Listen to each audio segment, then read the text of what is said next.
안녕하세요. 전일진입니다. 이번 시간은 저번 시간에 이어서 쇼크 환자 관련된 내용들을 진행할 건데, 그 쇼크 환자 중에서도 이제, 과민 반응, 그러니까 철과 관련된 내용들을 이제 진행을 해 볼까 해요. 우리가 쇼크 환자 관련된 것들을 좀 했을 때, 진행을 했을 때, 여기 세 가지 원인이 있다라고 해가지고, 심장의 원인, 혈액의 문제, 그 다음에 혈관의 문제, 이렇게 말씀드렸고, 심장, 혈관, 혈액의 이제 기능들까지 말씀을 드렸던 것 같아요. 그래서 요 과민 반응 관련 같은 경우에는 이제 혈관의 문제로 인해서 발생된 쇼크라고 보시면 될 것 같고, 원인들은 여러 가지가 있습니다. 뭐 과민 반응이라고 하게 되면 여러분들이 많이 알고 있는 이제 알러지 반응이라고 보시면 될 것 같고요. 그 알러지 반응이 너무 과민하게 일어나서 전신으로 이어지게 되면 이제 우리가 이런 아나필락시스라는 이야기를 이제 할 건데, 뭐 당연하게 또 이게 알러지이기 때문에 여러 가지 원인들에 의해서 본인이 가지고 있는 알러지 반응 항원에 의해서 다 이런 상태로 진행이 될 수 있다라고 보시면 되는 거고요. 뭐 확인할 것이라고 가지고 이런 증상들이 있을 건데, 대부분 이제 호흡곤란, 천명음, 뭐 모가니 부름, 뭐 가슴 답답한 이런 것들이 있는데, 이런 것들은 이제 환자들을 통해서 충분히 알아낼 수가 있습니다. 이제 피부 같은 경우에는 가려움이라든지 아니면 두드러기 같은 것들도 이제 나타날 수가 있겠죠, 그죠?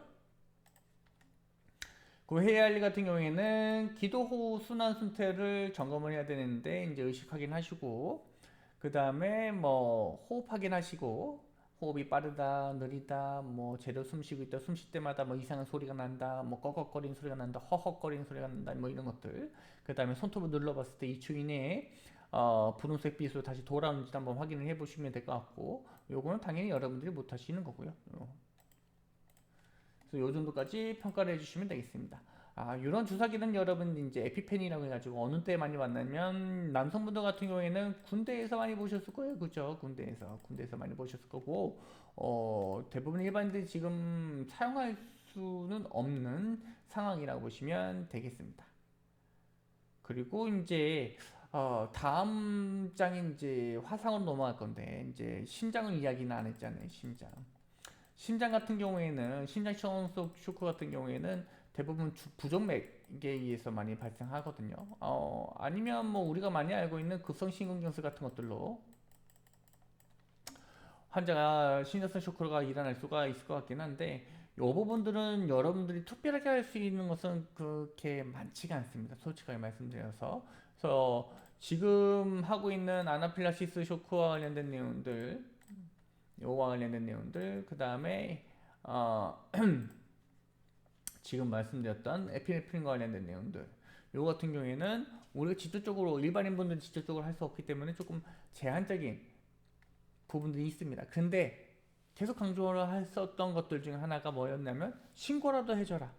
신고까지 다 하고 내가 조금 더 도와주고 싶었으면 평가까지는 좀 해달라. 뭐 이런 식으로 말씀드렸던 것 같아요. 평가 중에서도 의식 확인 정도는 해주시면 너무나 좋을 것 같고, 의식 확인보다 조금 더 해주시면 호흡 확인까지 해주시면 너무 좋을 것 같고요. 호흡 확인까지 내가 너무나 잘할 것 같다 그럴 경우에는 맥박 확인. 맥박은 제가 우리가 못할 거니까, 정확하게 못할 거니까 손톱 눌러가지고 2초 이내에 들어오는지 한번 좀 확인해 달라 이렇게 이야기를 해드렸습니다. 물론 여기서 중요한 거는 환자가 피부 혈관이 수축할 수 있는 뭐 추운 환경 같은 것들은 생각을 해놓고 이제 손톱에 관련된 순환 관련된 평가를 조금 생각해서 하시는 것이 좋겠죠, 그죠? 뭐 겨울철에 영하가 내려가는, 영하의 온도를 가지고 있는 그런 추운 날씨에 바깥에 있는, 그 바깥에 쓰러져 있는 환자를 만나서 손톱을 눌렀는데, 눌렀더니만 2초 이내는 안 들어와요. 당연하게도 이때는 추운 외부 환경이기 때문에 혈관이 수축되어 있어서 2초 이상 지연된 것이 정상일 수 있겠죠. 자, 맨 마지막으로 이제 볼 건데, 에피펜 관련, 처치 관련된 것들을 미리 먼저 보여드리는 이유는요, 이제 그건 우리가 못하니까, 일반인들은 못하니까, 그냥 이런 것들이 있겠구나 하고 넘어가시면 되고, 요 가민성 쇼크 환자의 증상과 징후를 보실 건데, 보시게 되면 여기 가려움, 이런 것도 있다라고 말씀을 드렸어요, 그죠? 가려움이라든지 홍반, 두드러기 같은 것들.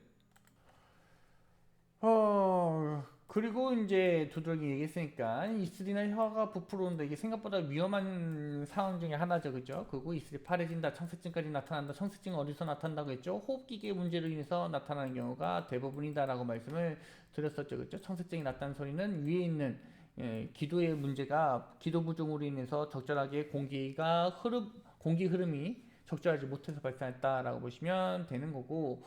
그 다음에 순환기 같은 경우에는 맥박이 약해지고 거의 느낄 수 없다. 이건 어차피 평가는 우리가 안 할 거니까. 그럼 뭘로 대신할 거냐? 우리가 가장 중요하게 여겨지고 있는 장기 중에 하나가 뇌입니다. 뇌, 심폐라고 이야기했었죠, 그죠? 그리고 가장 많은 영양분과 에너지를 소비하는 것이 뇌이기도 하죠. 그래서 뇌 같은 경우에는 산소와 에너지가 정말 짧은 시간이라도 공급되지 않는다면 요런 의식소실 같은 혹은 의식의 변화가 생기는 이러한 반응들이 즉각적으로 나타날 수가 있어요. 그래서 이런 것들을 간접적으로 순환계가 적절하다, 부적절하다라는 것을 판단할 수가 있을 것 같고요. 그 다음에 호흡기 같은 경우에는 호흡곤란, 뭐 색색거림, 호흡정지 뭐 이런 것들 계속 말씀을 드렸었죠, 그죠? 그래서 이런 것들이 있긴 있어요. 그래서 이런 상황일 경우에 이제 환자의 알러지하고 과민 반응 조금 고려해봐라라고 이야기를 해주고 있긴 한데요. 알러지하고 과민 반응하고 완벽하게 구분이 현장에서 여러분 되실까라는 의문점이 들기는 합니다. 과민 반응까지 알러지로 인해서 이제 아나필락시스 쇼크까지 진행이 되려면 일반적으로 뭐가 있어야 되느냐, 이런 의식의 변화가 명확하게 나타나야 됩니다. 의식 있는 상태에서 그냥 가렸다라고 하는 정도로 진행이 된다면 요거 같은 경우에는 그냥 알러지 정도가 되겠구나라고 생각해 주시면 될 것 같고, 만약에 환자가 막 목 긁으면서 막 뭐 부어오른 것 같아 좀 숨쉬기 힘들다, 호흡곤란이 생겼다라고 하게 된다면 알러지 반응은 좀 심각하다. 그런 상태에서 환자가 현기증이 난다 하면서 쓰러졌고 그 다음에 의식이 없어졌다 뭐 이런 식으로 하게 된다면 정말 심각한 상태의 아나필락시스 쇼크로 생각해 볼 수가 있는 거겠죠. 그 다음에 있는 것이 화상입니다. 화상 같은 경우에는 여러 가지의 원인들에 있어서 원인들로 구분 지을 수 있고요. 그 다음에 화상의 정도를 통해 가지고 우리가 구분 지을 수가 있겠습니다. 대표적으로 우리가 화상의 구분 같은 경우에는 종류로 열화상, 그 다음에 전기화상, 화학화상 이렇게 나눌 수가 있을 것 같고요. 대표적으로는요. 물론 여기에 이제 방사선 같은 것도 이렇게 집어넣는 경우가 있습니다. 방사선. 그 다음에 보셔야 될 것이 이제 화상이 몇 도에 어느 정도의 손상이 입었느냐에 따라 가지고 1도, 2도, 3도 화상 이렇게 나누기도 합니다. 그래서 보시게 되면 1도, 2도, 3도 화상의 구분은 요 피부층에 관련된 내용들이 있는데 표피, 맨 바깥쪽을 이루고 있는 표피만 손상을 당했다 라고 했을 경우에는 1도 화상이라고 보시면 되는데요. 대표적으로 우리가 1도 화상이라고 볼 수 있는 것들이 이제 뭐 햇빛에 그을려가지고 햇빛에 탔다 뭐 이런 것들이 있죠, 그죠? 그래서 태양광에 의한 화상 같은 것들이 1도 화상이라고 보시면 될 것 같고요. 2도 화상 같은 경우에는 그 아래에 있는 여기 이렇게 보일 건데 여기가 표피고 그 다음에 여기가 진피입니다. 진피까지 일부분 손상을 당한 것이 2도 화상, 그래서 부분충 화상이라고 보시면 되겠습니다. 표피와 진피의 일부분 이 화상당한 것들. 그래서 대표적으로 차이가 나는 것이 뭐가 있느냐, 여기 보시게 되면 뽀글뽀글뽀글 수포가 생겼죠, 그렇죠? 수포가 생기는 것이 1도와 2도의 큰 차이점이라고 보시면 될 것 같고, 그 다음에 3도 화상 같은 경우에는 보신 것처럼 완벽하게 타버리는, 전층이 다 타버리는 것들을 우리가 3도 화상이라고 보시면 되겠습니다. 여기서 조금 이제 구분시킬 수 있는 몇 가지가 있는데, 3도 화상 같은 경우에는 여기 보시게 되면 뭐 혈관들도 많이 있고 신경들도 보이기는 하는데 지금 얘는 그 혈관이나 신경이 다 타버렸죠. 그래서 의외로 통증이 적거나 없을 수도 있다. 제가 말씀드린 통증과 그 통증의 감소와 소실되는 부분들은 이 화상 부위입니다. 요 겉에 부분은 당연하게도 통증이 있을 수도 있어요. 주위 부분에서는요. 근데 이 3도 화상이 직접적으로 발생한 피부 구역에서는 통증이 감소되거나 소실될 수 있다는 점을 좀 기억해 주시면 될 것 같고요. 그래서 구분이 명확하게 되실 거예요. 색깔도 좀 다를 거고요. 수포가 있다 없다 여부 같은 것들도 충분히 확인해 볼 수가 있는 거고요. 그래서 요 화상 같은 경우가 이제 3도 화상, 뭐 2도 화상 같은 것처럼 보이기는 하는데 뭐 일반적인 열 화상처럼 보이시진 않으시죠?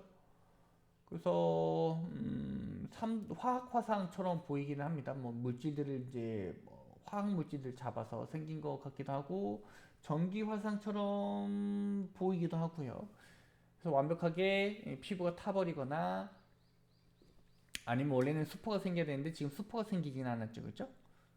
그래서 3도 화상으로 보여진다라고 설명해주고 있는 부분이고, 자, 열의 화상 같은 경우에는 해야 할 일이 여러 가지가 있는데 면적, 그 다음에 부위 뭐 이런 것들 확인해 주시면 너무나 좋을 것 같습니다.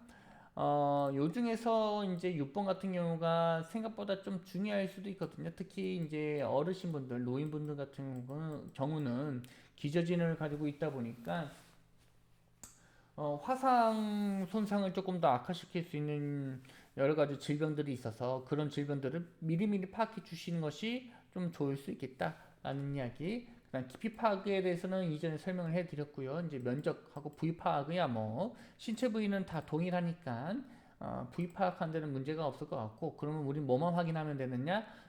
면적만 확인하면 됩니다.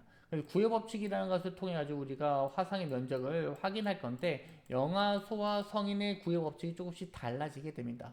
영아 같은 경우가 이제 얼굴 쪽에 차지하고 있는 부위 비율이 높다 보니까 이제 조금 더 많은 그 퍼센테이지를 가지고 있다. 라고 보시면 될 것 같고 수치를 가지고 있다라고 보시면 되는 건데 요거를 여러분들이 외우셔야 되느냐? 물론 우리는 관련 종사자들은 외워야 되겠지만 일반인분들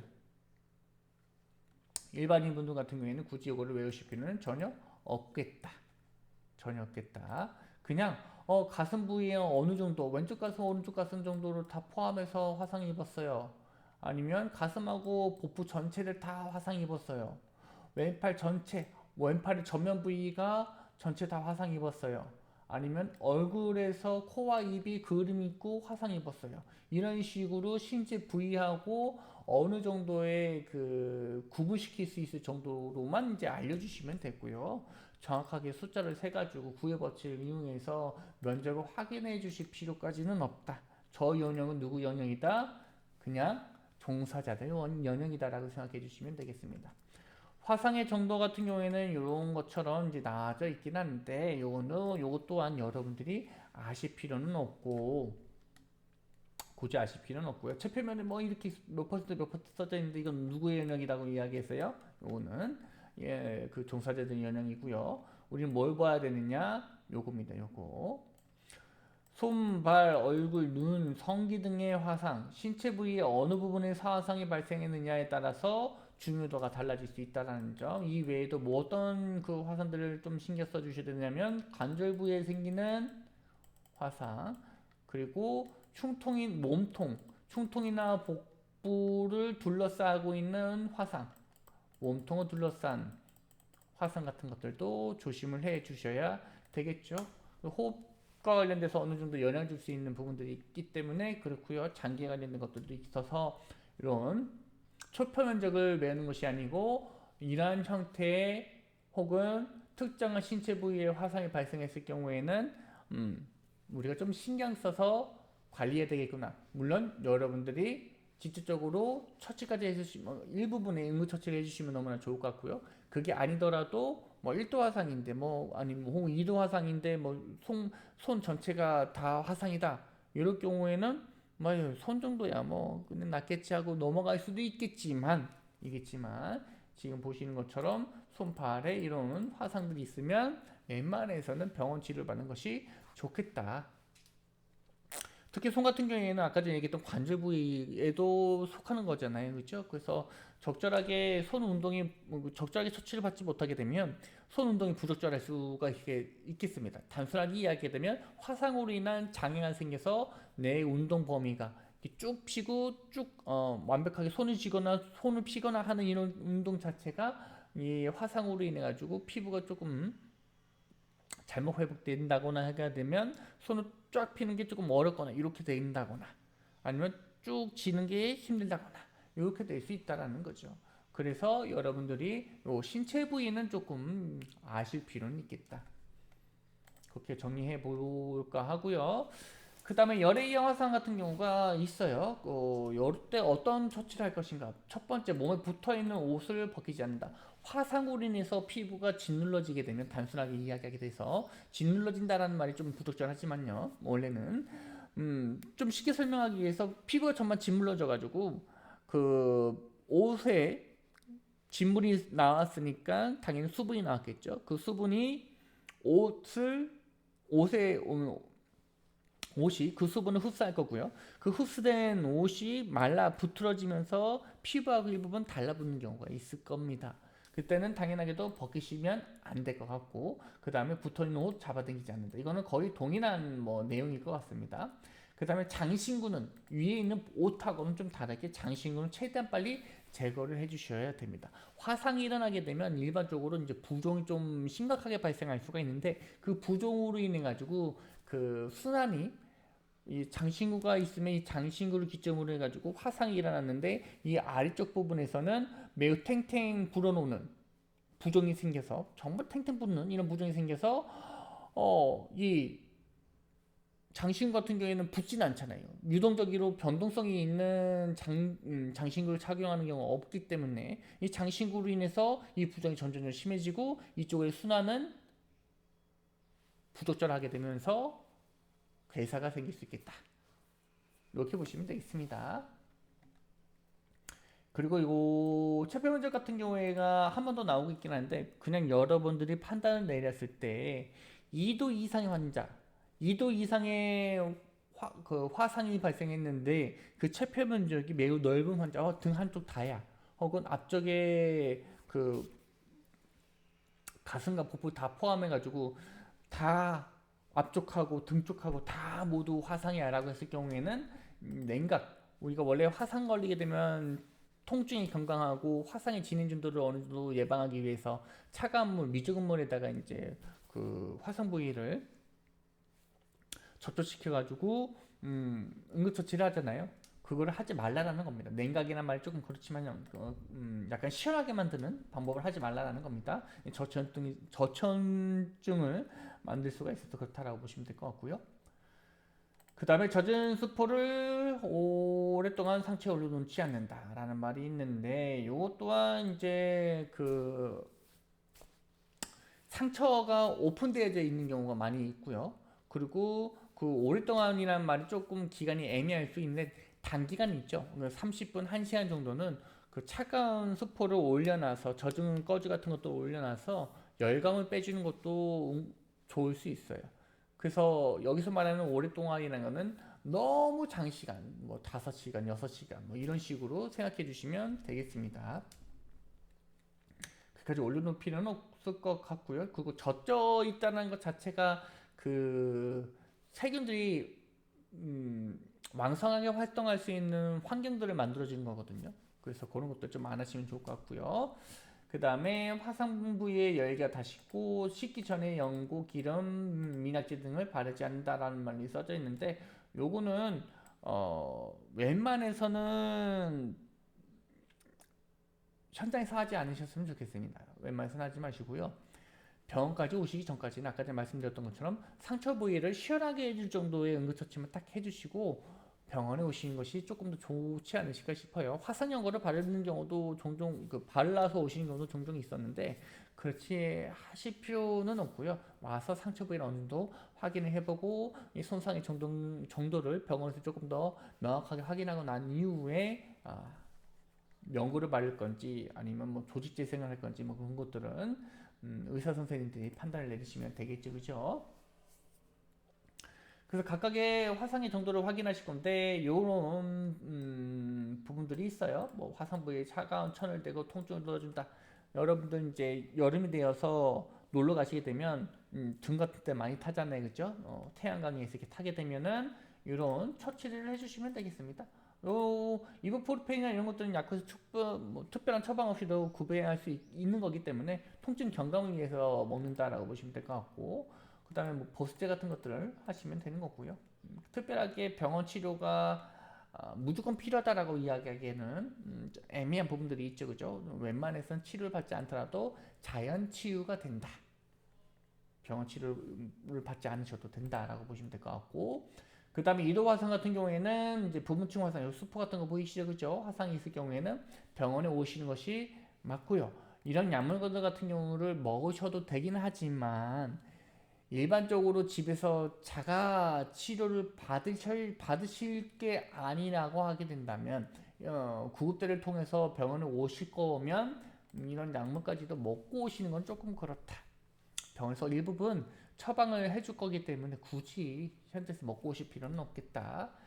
여기 위에 있는 것처럼 차가운 젖은 수포라고 이야기했었죠, 그 전에. 이런 것들을 대어서 어느 정도 통증의 경감과 함께 화상의 진도를 예방할 수 있는 처치 등을 하는 것이 가장 중요할 것 같고요. 이게 가장 중요하다고 보시면 됩니다. 화상 연고를 바른다, 뭐 천으로 상처를 감싼다, 뭐 이런 것들이 있긴 한데, 요거는 안 하시는 게 좋다. 병원에 오실 경우에는 물론 화상 이도 화상이긴 한데 화상 부위가 너무나 적어서 막 이렇게 손톱이 조금 난 거예요. 손 부위인데 막 정말 손톱처럼 조그맣게 났어요. 그래서 이게 화상 수포가 생기긴 했는데 병원에 가기가 좀 애매하다라고 했을 경우에는 이런 처치를 해볼 수는 있겠죠. 본인이 안 간다라는 전제합니다. 그런데 화상 범위가 몸통 다 앞뒤 정반으로 다 있다라고 했을 경우에는 이도 화상이 다 있다고 판단됐을 경우에는 이런 것들은 안 하시는 것이 좋겠죠, 그렇죠? 오히려 와서 병원에서 전문적인 치료를 받으시는 게 훨씬 더 좋을 수 있겠다. 그 다음에 산도화상 같은 경우에는 여러 가지 처치가 있을 것 같긴 한데 조금 다른 부분들이 있어요. 요거 마르고 붓지 않는 드레싱으로 상처를 감싼다라는 이야기. 일반적으로 여기 이도화상 같은 경우에는 젖은 천으로 되어서 고통을 덜어준다라고 하게 됐는데 대부분 이제 거즈 등을 사용할 거예요. 근데 여기서 삼도화상 같은 경우에는 마르고 붓지 않는 드레싱, 마르면 안 되는 거예요. 그래서 대부분 어떤 드레싱 많이 쓰느냐? 바세린 거즈. 그냥 뭐 단순하게 뭐 그 제품명에 효과들 다 써져 있죠. 바세린을 발라서 서로의 피부가 달라붙지 않도록 거즈하고 피부가 달라붙지 않도록 예방할 수 있는 그 드레싱 제제라고 보시면 될 것 같고요. 그 다음에 쇼크를 방지하기 위해서 다리를 높인다라고 설명을 해주고 있는데 이때는 특별하게 척추 손상이 의심되지 않을 경우이기 때문에 할 수 있다라고 보시면 될 것 같고 환자를 따뜻하게 해주셔야 됩니다.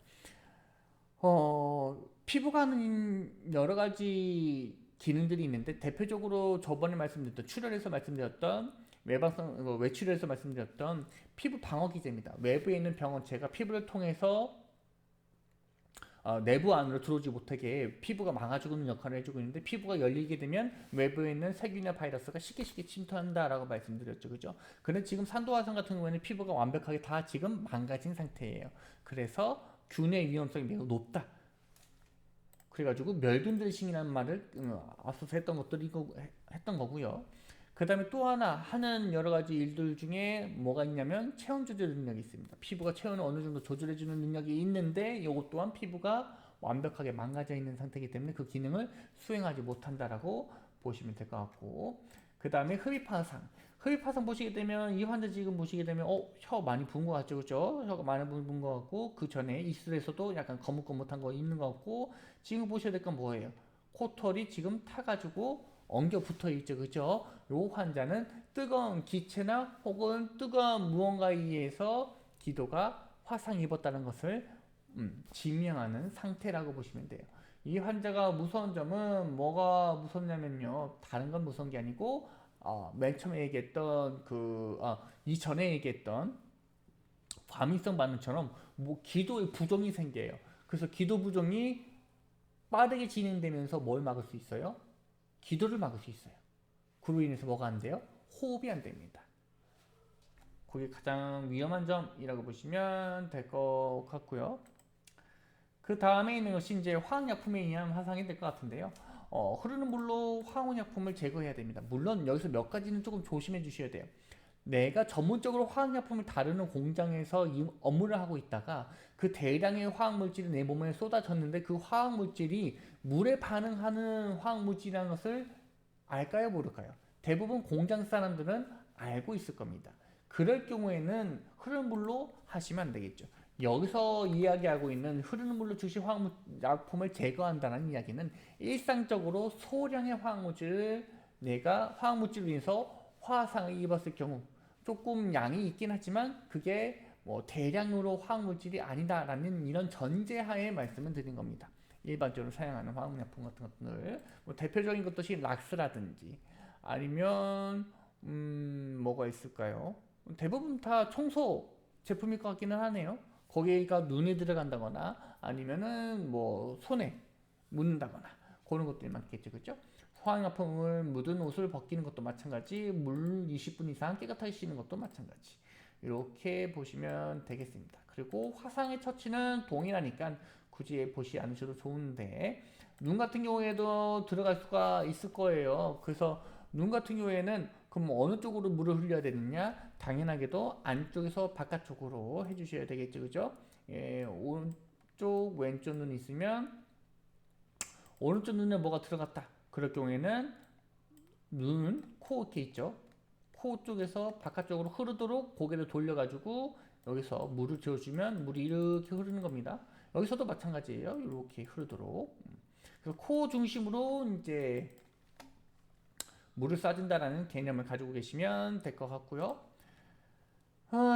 그 다음에 보셔야 될 것들이 이제 몇 가지 주의사항이 있는데, 지체하지 않고 바로 신고해 주시고, 그 다음에 이제 물로 응급처치해 주시는 것도 있지 않으셔야 되고, 그 다음에 중화제 같은 것들도 쓰시면 안 됩니다. 아까 전에 맨 처음 예시를 드렸던 다량의 화학물질 다루는 공장 같은 곳이 아니라면 중화제가 따로 구비해 놓은 곳이 없을 거고요. 그리고 그 중화제를 쓰거나 쓰지 않아야 되나 쓰지 말아야 된다는 판단 같은 것들은 여러분들 충분히 전문가, 저보다 그거는 화학 제품 관련된 것들은 저보다 훨씬 더 전문가이실 거니까 그때 알아서 판단을 해 주시면 되겠습니다. 그리고 용기를 버리지 않는다. 그래서 여기 지금 이야기해 주고 있는 거는 일반인이라고 제가 계속 말씀드렸어요. 일상생활에서 발생되는 여러 가지 상황들에서 처치할 수 있는 것들이라고 보시면 될 것 같고, 그 기준이라는 것을 다시 한번 강조를 해줍니다. 특별한 상황일 때는 특별한 별도의 조치가 필요하겠죠. 그렇게 해서 화학화상까지는 마무리 짓고 요구 시간도 마무리 짓도록 하겠습니다.